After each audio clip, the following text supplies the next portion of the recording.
suivez Afro People, votre émission dédiée à l'entrepreneuriat. Je suis Vanessa Sognan. Bonjour et bienvenue.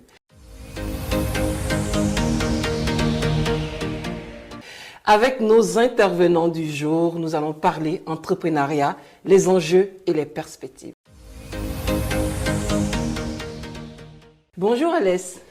Bonjour Vanessa. Alors, vous êtes consultant, conseiller juridique en développement, c'est bien ça? Exactement, conseiller juridique et consultant en stratégie de développement. D'accord. Bref, on essaie un tout petit peu d'accompagner les personnes qui veulent créer des entreprises, accompagner des personnes qui veulent aussi créer des entreprises, mais pour leur pays d'origine. Voilà, donc c'est pourquoi en fait nous sommes dans cette stratégie qui les accompagne à implémenter leurs projets en Afrique. Du début à la fin, ça veut dire que vous êtes présent. Voilà. Exactement. Merci d'être venu. Tout le plaisir pour moi. Bonjour Djibril. Bonjour Vanessa. Chef de plusieurs entreprises et influenceur.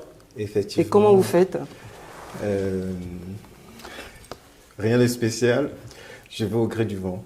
D'accord. En fait, je suis effectivement influenceur pour plusieurs marques de luxe. Okay. Et à côté, il faut savoir à la base que je suis ingénieur dans l'informatique pour une société américaine. Plusieurs branches. Et après, j'ai voulu juste créer des entreprises dans ce que j'aime. Okay. Ce que j'aime faire en général. Du coup, j'ai monté ma société Proton qui vend des solutions informatiques, des services. Super. Elle est installée où? Au Cameroun. D'accord. AdWords Software et tout ce qui englobe un peu le domaine informatique. En fait, c'est un cabinet de conseil en informatique. Et à côté, donc, côté mode, j'ai fait Blackstone Code, qui en fait englobe tout ce qui est textile, vestimentaire, drugstore, champagne, cigare. Ah, on est dans le luxe là. Intéressant ça. Bonjour Fadel. Bonjour la Vanessa. Présidente de l'association Matondo. Exactement. Qu'est-ce que c'est exactement? Matondo, déjà, ça veut dire merci. Ok, ben merci Matondo. Donc, merci aussi de m'avoir invité. Et en fait, Côte Matondo, je l'ai créé simplement pour accompagner des femmes qui veulent entreprendre, que ce soit en France ou sur le continent. Il y a des femmes qui veulent à la fois entreprendre sur les deux continents. Donc, on les accompagne du début à la fin. On travaille, il y a une juriste avec moi, il y a une comptable, une directrice financière, elle est un peu les deux. Il y a une personne des ressources humaines, parce qu'il faut aussi apprendre à ces personnes à bien trouver les bonnes personnes pour travailler avec elles et les accompagner dans leur entreprise, dans leur structure. La particularité de Matondo, c'est qu'elle accompagne aussi toutes les femmes artistes. On a tendance à oublier les femmes artistes, des peintres, des photographes. Voilà, on les accompagne pour les aider à se développer, à se faire connaître, à montrer leur vision, à montrer leur création. Alors, j'ai une première question pour vous.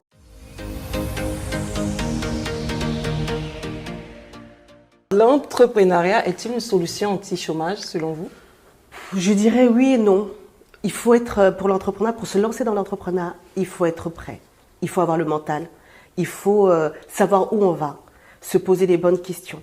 Et vous êtes d'accord, M. Djibril? Pour entreprendre, il faut avoir l'esprit aventureux, déjà. Et s'armer de beaucoup de courage.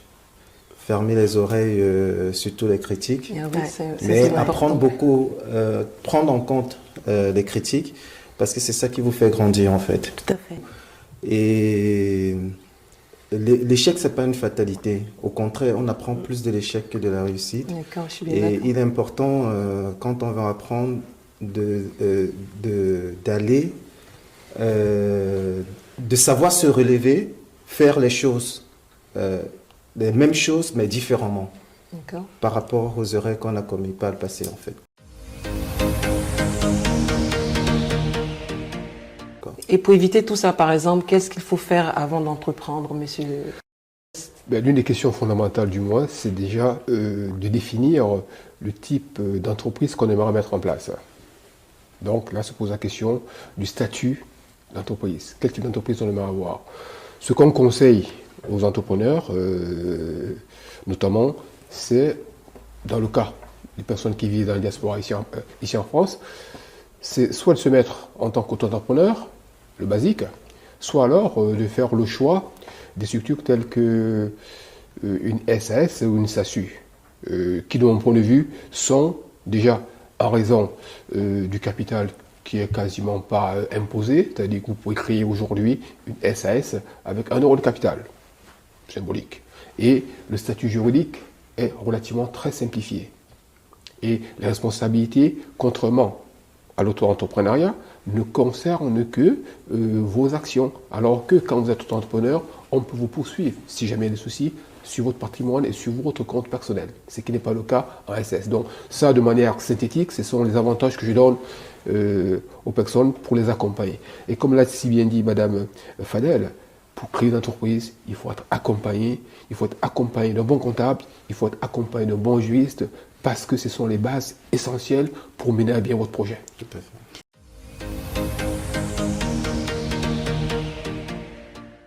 J'ai entendu parler d'accompagnement. Selon vous, existe-t-il plusieurs accompagnements pour des entreprises ou des entrepreneurs de la diaspora? Il y a de plus en plus de structures qui se créent au niveau de la diaspora. J'en vois énormément, j'en côtoie énormément. Il y a les entreprises lambda en France, comme l'État qui aide à l'entrepreneuriat, mais c'est toujours très général.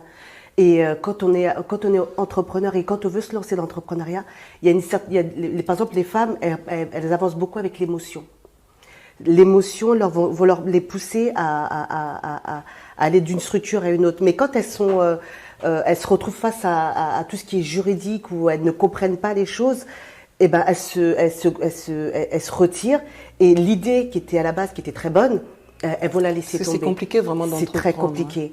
Il faut vraiment avoir spécifique. C'est pour ça que nous, par exemple, au sein de Matondo, on joue souvent sur l'émotion. On parle d'abord avec la femme, avant d'arriver au statut ou à tout ce qui est juridique. On va énormément. Un travail d'esprit à faire. Un travail de émotionnel, un travail de confiance. On va être un peu le rôle de grande sœur, de maman, d'amie qui va accompagner ces femmes-là dans cette entreprise en disant voilà, ton idée, elle est très bonne, mais voilà, il va falloir que tu la structures. Réfléchis à ton idée. Comment tu veux la mettre en place? Quelles sont les bases que tu veux donner? Alors tout ça, on fait ce premier pas avant d'arriver aux structures, à tout ce qui est la base de la maison, on va dire. Voilà. On met les fondations. Ces fondations-là sont très émotionnelles, en fait.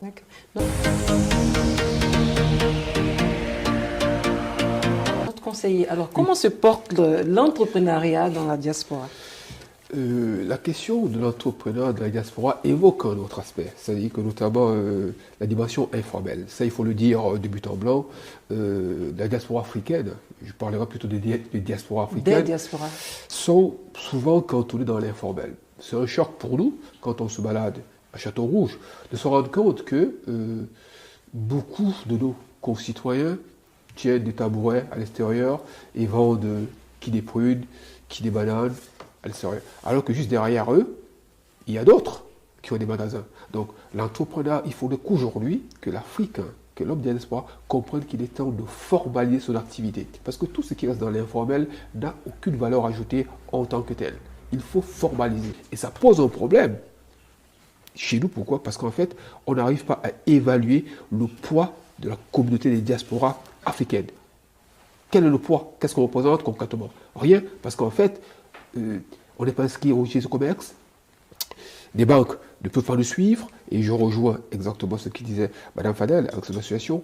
Il faut qu'on essaye de voir un tout petit peu le poids qu'on représente à travers ces rentrées d'argent qu'on génère. Et on verra que la plupart des dames qui sont dans l'informel, là, à Château-Rouge, ici à Paris, ce sont les femmes. Ce sont les femmes. Et dire que l'entrepreneuriat, en fait, ou du moins de permettre aux femmes de pas accompagner, c'est une erreur, parce qu'on sait très bien que dans nos cultures africaines, en fait, la première personne qui entreprend, ce sont les femmes. Ouais. Ce sont les femmes. Et c'est dommage que ça reste toujours de manière un tout petit peu sibyllide, ça reste, comment dire ça, périphérique, alors que si ces femmes-là bénéficiaient des accompagnements, comme elles l'ont pensé, parce que même les tontines qui accompagnent, on va dire, ces entrepreneurs, c'est toujours les femmes qui sont à l'origine de ça. Ouais. Elles se sont dit, écoutez, tiens, à partir du moment où les hommes qui sont dans les banques consorts ne veulent pas nous accompagner, on va penser autrement, d'autres modèles d'accompagnement. C'est pourquoi je dis, et je dis toujours, qu'on ne pourra s'en sortir que si, en premier, c'est-à-dire qu'on accorde aux femmes les moyens de créer, parce que ce sont elles qui pensent, sont elles qui ont ces activités presque on va dire, simples, mais en fait qui sont des activités essentielles et fondamentales pour nous. Moi, je pense qu'elles ont peut-être peur au début par rapport aux formes juridiques. C'est pas ça. La question juridique, comme l'a bien dit Mme Fadel, elle est accessoire. Ce qui est important, c'est l'idée. Le juridisme ne vient qu'accompagner et protéger. Il faut toujours voir ça non pas comme un obstacle, mais voir ça comme une possibilité de protéger. Il faut mieux communiquer dessus. Exactement. Il faut qu'ils comprennent que c'est ce que vous faites, non, madame? Moi, je suis un peu d'accord et en même temps, je suis pas trop d'accord avec lui. Mais il y a énormément de femmes de la diaspora. Toute diaspora confondue, hein, parce que nous, on n'est pas simplement, et je le vois aussi avec des confrères, des femmes entreprennent et elles osent vraiment se lancer dans l'entrepreneuriat, non plus informel, mais vraiment déclaré. Elles avancent, elles prennent le temps, en fin de compte, vraiment maintenant de comprendre et d'aller chercher l'information. Là, ce que je vois à l'heure actuelle, c'est que les femmes, elles veulent être reconnues. Et elles ont compris que pour être reconnues, il faut être dans le formel. Exactement. Et c'est dans le formel qu'elles se cherchent et qu'elles essaient d'exister en fin de compte. Parce que pour beaucoup de femmes, l'entrepreneuriat, c'est un moyen d'exister, d'un moyen d'être reconnu, un moyen d'être perçu, non plus comme une femme, mais comme une personne qui apporte quelque chose à la société. Tout simplement.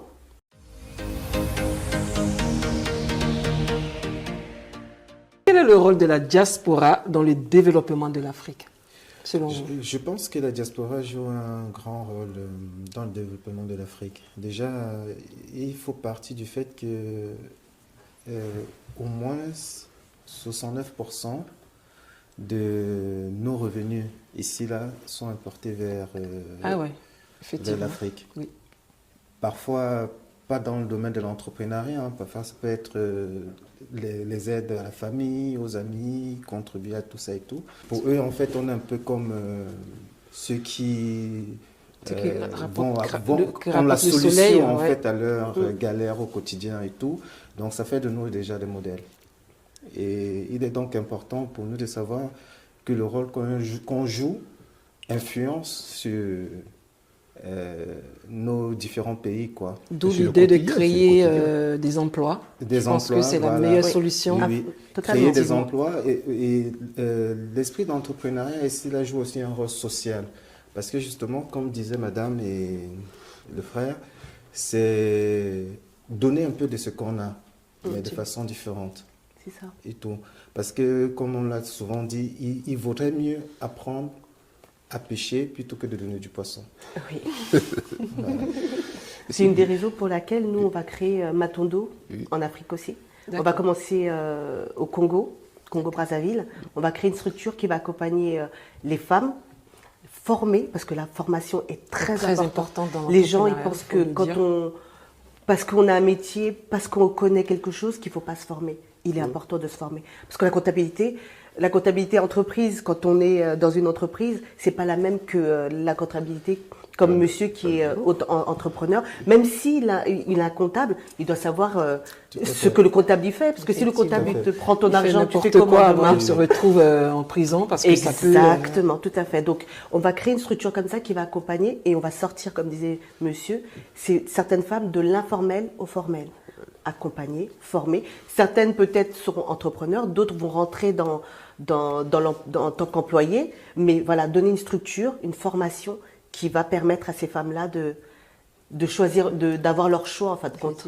Vous êtes d'avis, monsieur? Oui, pour ajouter, je vais dire, un plus à ce qu'a dit monsieur Herman tout à l'heure, en ce qui concerne l'apport des diasporas dans le développement de l'Afrique, il faut préciser que l'erreur qu'on fait souvent, c'est qu'en fait, l'apport de la diaspora d'Afrique est plus un apport d'assistanat qu'un apport d'investissement. Tout à fait. C'est-à-dire qu'à 80% des cas, quand on envoie l'argent en Afrique, c'est plus, on va dire, pour pallier aux besoins basiques. Exactement. Oui. Il faut penser l'apport de la diaspora non plus sous forme d'assistanat, mais sous forme, on va dire, d'investissement. Et aujourd'hui, c'est ce que pensent et ce que mettent en place beaucoup de structures. Et c'est sur ce volet que nous travaillons, avec le cabinet de consulting que nous avons mis en place, c'est de faire comprendre aux gens qu'aujourd'hui, c'est très facile d'envoyer de l'argent pour les besoins basiques, la nourriture, les soins de santé qu'on sort. Mais il faut aussi penser différemment. Tiens, on va envoyer de l'argent pour investir. Et quand on parle des diasporas, il y a une diaspora ici qui, je vais dire que brille par cet élément-là. C'est la diaspora malienne. Quand on sait très bien qu'aujourd'hui, la diaspora malienne, envoie énormément d'argent, mais c'est pas toujours sous forme d'assistanat, c'est sous forme d'investissement. On va envoyer pour telle communauté, pour fabriquer, pour construire telle école, pour construire des forages de puits et consorts. Et c'est comme ça qu'on doit penser, c'est-à-dire que l'aide à la diaspora à l'Afrique, non pas sous forme d'assistanat, mais sous forme, on va dire, d'investissement qui va exactement aller dans le sens de l'émission, à savoir permettre un entrepreneuriat local. J'ai une question pour notre blogueur et influenceur. Vous préférez qu'on vous appelle influenceur ou blogueur? Plus. Quelle est la différence alors selon vous? La différence réside en fait dans le modèle de support. Un blogueur en général gère le contenu éditorial stylistique avec son point de vue personnel, alors que l'influenceur, de par sa notoriété, fait la promotion d'un produit, d'une marque et l'intègre dans sa façon de vivre. C'est d'abord un modèle, en fait l'influenceur a un modèle de vie et il essaie de vendre ce produit dans son modèle de vie en fait. Voilà. Et c'est une nouvelle forme d'entrepreneuriat? Oui, bien sûr. Il y a des influenceurs, des blogueurs qui ne vivent que de ça. Parce que c'est tout un travail derrière. On nous voit en général sur Instagram et sur les réseaux sociaux que le travail fini qui n'est qu'un bout de l'iceberg. Et qu'est-ce qui a provoqué cette influence-là qu'on retrouve actuellement un peu partout? Déjà, les nouvelles technologies, le fait que les gens passent plus leur temps sur leur téléphone, leur tablette, les ordinateurs et la télé, la pub et tout ça, quoi. Oui. Notre conseiller juridique, quel est le rôle de l'influenceur dans la stratégie marketing d'une entreprise? Son rôle est fondamental. Déjà, si on part du principe que rien que par, on va dire, le mot influenceur, derrière il y a influence. Ça veut dire quoi? Ça veut dire quelqu'un qui impacte sur les autres. Quelqu'un qui peut servir, on va dire, de référence, voire de modèle. Modèle, c'est pas spécialement ça, mais en fait, on va dire de référence. Donc, comme l'a si bien dit Herman, l'influenceur, c'est qui? C'est celui qui, en parlant, en montrant ce qu'il fait, la manière dont il fonctionne, peut impacter sur un public qui peut dire, qui va se reconnaître dans cet influenceur-là. Et c'est pourquoi aujourd'hui, de plus en plus, et ça c'est un élément important, de plus en plus de marques, c'est-à-dire préfèrent voir les influenceurs que des grosses structures de publicité. Et de plus en plus, plus crédible. Pourquoi? Parce que c'est personnalisé. C'est-à-dire que quand on a affaire à un influenceur, l'influenceur connaît son public. On ne va pas vers un influenceur qui n'a pas encore un public. On va vers un influenceur qui a déjà un public, et c'est maintenant lui qui va orienter son public vers la marque qu'il représente. Et son impact est plus visible et plus pertinent qu'une publicité qui passe, je vais dire, sur un média classique. Donc c'est pourquoi le rôle des influenceurs aujourd'hui, en ce qui concerne le marketing, est fondamental. D'ailleurs, on dira que les influenceurs ont révolutionné aujourd'hui le marketing. Vous êtes d'avis, madame Oui, c'est vrai que les influenceurs ont impacté énormément la communication et la manière de vivre et de consommer. Mais les influenceurs existent depuis très longtemps en fait. Parce que nos stars étaient des influenceurs. Ben oui, mais on ne les appelait pas influenceurs. Exactement.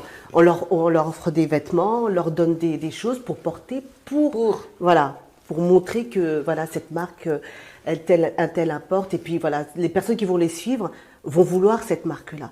Et les influenceurs, ce qui s'est démocratisé, c'est le digital qui a permis à des gens qui n'étaient pas des stars, qui n'étaient pas de devenir des gens influents par rapport à leur manière de vivre, comme il disait, par rapport à leur manière d'être. Mais il y a un double tranchant avec ça. J'allais en venir. Parce que choisir en tant que dans le marketing un influenceur et qui derrière se retrouve dans une problématique, ça peut aussi briser la marque que l'on lance. Donc il faut faire faire très attention lorsqu'on choisit un influenceur, de voir quel est l'impact qu'on veut donner à la marque qu'on crée et au service qu'on veut rendre. Parce que sinon, autant il peut nous amener loin, nous apporter de nouveaux clients, autant il peut faire tomber la marque. Monsieur Djibril. Donc pour ajouter à ce qu'a dit madame, en fait, le rôle de l'influenceur est surtout de protéger l'image déjà de l'entreprise et le choix effectivement du produit que tu dois vendre ou promouvoir est très important. Parce que si demain je me retrouve dans un scandale, forcément j'ai terni l'image de l'entreprise.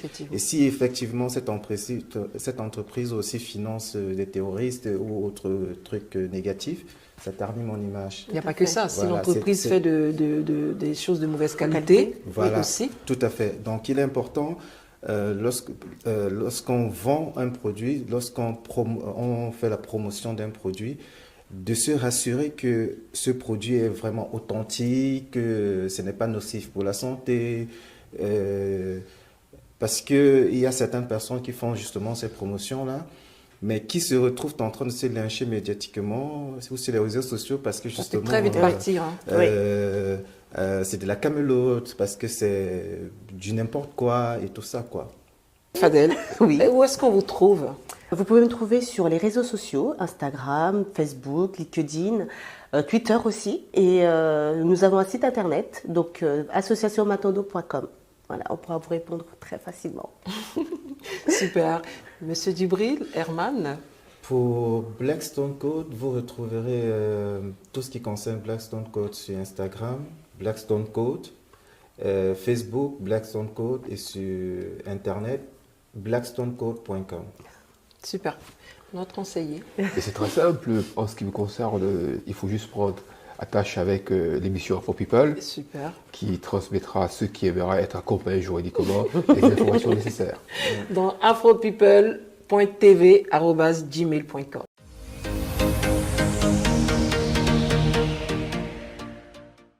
Pour notre rubrique Zoom sur un parcours inspirant, nous recevons notre chroniqueuse Bénédicte M. Bonjour Bénédicte. Bonjour Vanessa. Alors, qui nous inspire aujourd'hui?